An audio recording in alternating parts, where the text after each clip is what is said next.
Hello and welcome to week 3 here in PSY102 Psychology Seminar, and we continue on with our exploration of the program, getting in touch with me and whatnot. Okay, so last week one of the assignments was to get in touch with me and have a Zoom conference with me.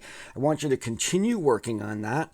I know there's a number of emails that I've got I haven't responded to. I'll be getting right to those today and setting up these meetings and doing the written assignment. That's the graded part. So make sure that after we've met, you complete that assignment as documentation that we have met and answer the questions that are there. Just post it up there, improvise if it's a little wonky there. The point of this initial meeting is for us to meet, get a face-to-face. We're going to do much more specific planning towards your degree, beyond, and career in the second meeting that we're having. Although I've had some very cool conversations with some of you about your future desires and kind of validating that whole discussion that we've been having about feeling like you're in the right place. That's been a very positive thing. So we enter into week 3, chapter 3, the first part of chapter 3, where we're going to talk about the fact that we all have 24 hours, hence the name of this chapter. How we use that time, how we organize our time, our tasks, and our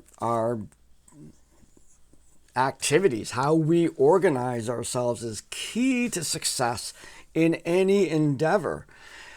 I believe 2 things, and this is what drives my method that I use, and it drives the reason why I like to talk about this particular topic when I'm introducing students to the college experience. And that is, we often learn about time management in the wrong way.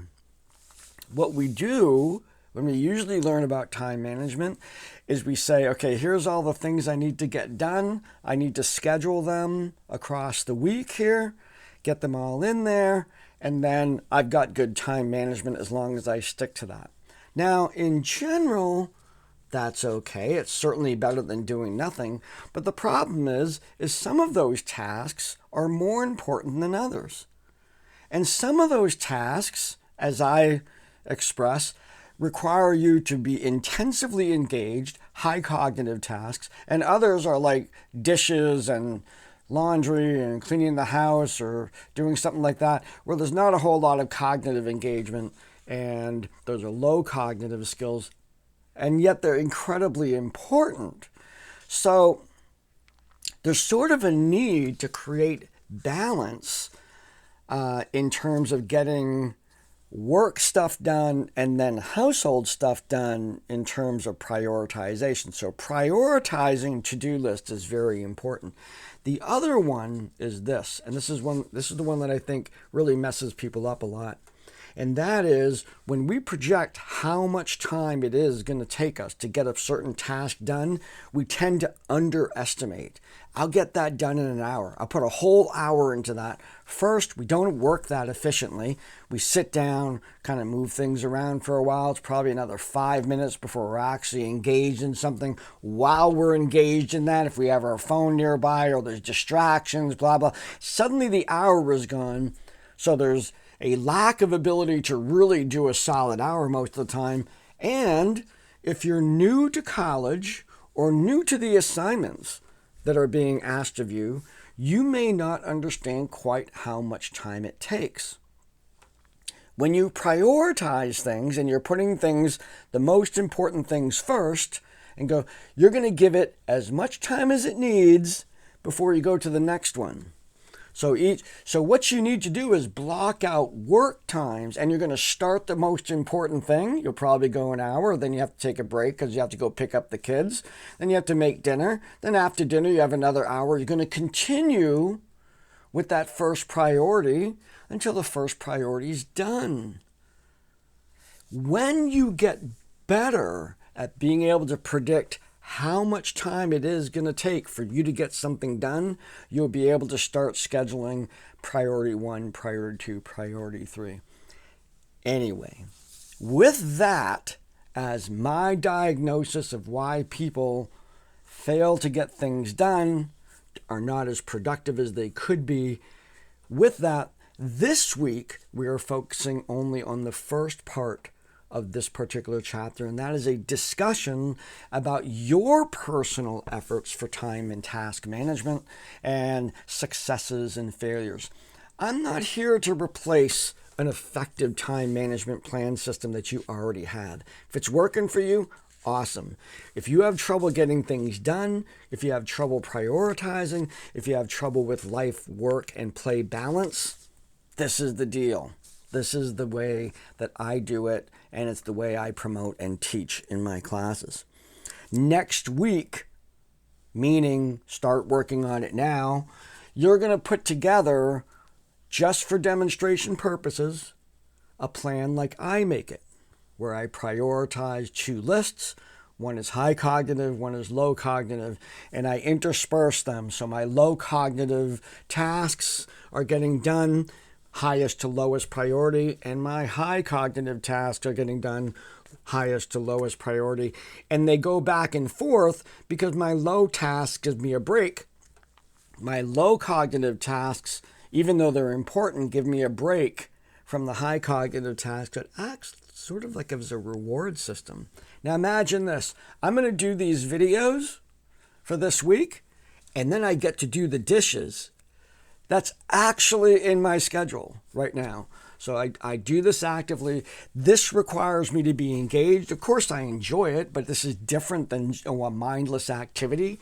I actually like washing dishes. So when my job is done in terms of these videos, I can then enjoy the hot water, the getting, being able to do something in the house, and I get to view the results of that, and everything's put away, and I get the feeling of that before I go on to my next high cognitive task, which is going to involve some grading.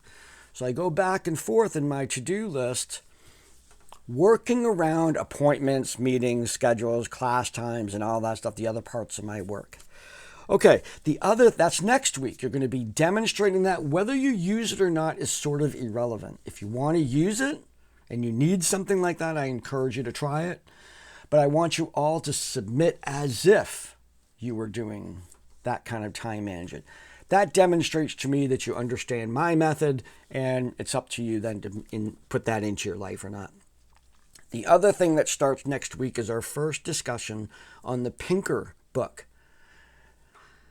Now, you have to start reading that now because right at the front, there's going to be a whole lot of front reading. There's a bunch of chapters. When you look at the next unit, we're going to be looking at, 5 chapters that you need to read. So you need to get on that so you can participate in those discussions.